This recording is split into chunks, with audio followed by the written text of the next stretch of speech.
सिरका पिया तो कहा तमाम हुआ। क्या कहा? क्या कहा? छठा कलमा कौन सा है? तमाम हुआ। छठा कलमा क्या है? तमाम हुआ। पहले कलमात में हमने सलीब के अलमिया के बारे में देखा है, लेकिन अब हम जो कलमा सीखने जा रहे हैं वो यीशु मसीह की यानी कि फतह मंदी का कलमा है, जो कि एक सितम ज़दा, मर्द गमनाक, दुख और अज़ियत के शिकंजों से निकलकर एक फातिह की हैसियत से रूनुमा हुआ है। ये पुकार उसकी बेबसी की पुकार नहीं थी, यानी कि किसकी? यीशु मसीह की बेबसी की पुकार नहीं थी, बल्कि और ना ही किसी अज़ियत की, बल्कि ये एक पुरसुकून और तसल्ली की पुकार थी। और पुकार ये थी कि क्या हुआ? तमाम हुआ, पूरा हुआ, तकमील हो चुकी, और जो काम खुदा ने यीशु मसीह के को सौंपा था वो क्या हुआ है? पूरा हो चुका है। और वो काम जिसके लिए जलाल के लिए खुदावंद को इस दुनिया में आना पड़ा वो क्या हो चुका है? मुकम्मल हो चुका है। तमाम हुआ यूनानी में एक लफ्ज है, लेकिन मतलब और मफहूम के एतबार से ये लफ्ज बहुत बड़ा है। नजात की कीमत अदा हुई, जैसा कि बाइबल मुकद्दस के मुताबिक गुनाह की मजदूरी क्या है? गुनाह की मजदूरी क्या है? यीशु मसीह के ये सारी बातों के लिए पेशन गोइयां की गई थी।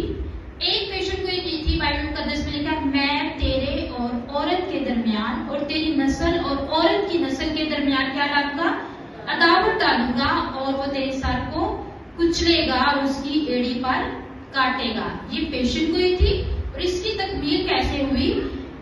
गलतियों 4:4 में लिखा है, लेकिन जब वक्त पूरा हो गया तो खुदा ने अपने बेटे को भेजा जो औरत से पैदा हुआ और शरीयत के मुताबिक पैदा हुआ था।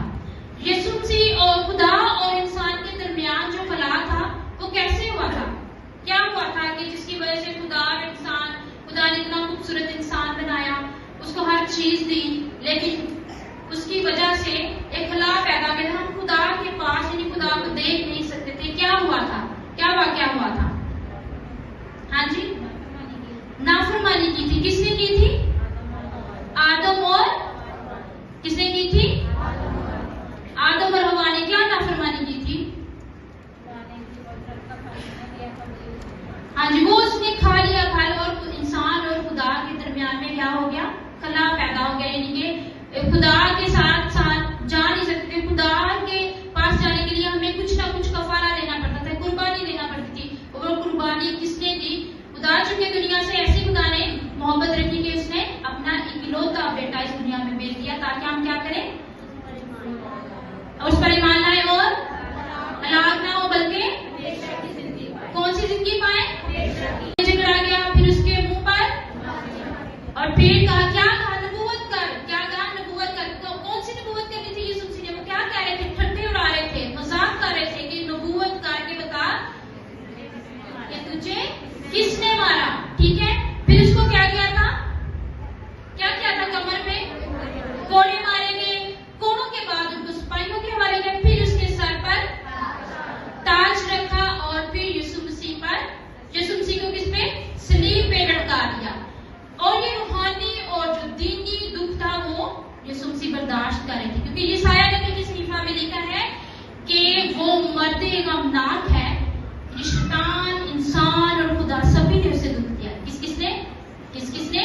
शैतान ने, इंसान ने, खुदा ने। खुदा का तो बेटा था, लेकिन खुदा, जब हम समय बता रहे थे कि हमारे बेटों को हम देखें ना तो हमें होता है, हम उनको बुलाते हैं कि हमें मिले। अगर हमारा बेटा किसी दुख में है, ठीक है, तो हम उसको देख के बर्दाश्त नहीं। कि यहाँ पे मैं एक बात बताना चाहती हूँ कि यीशु मसीह जब इस दुनिया में आए तो इसी मकसद के लिए आए थे। किस मकसद के लिए आए थे? कि वो हमारे गुनाहों की खातिर सलीब पर हुए।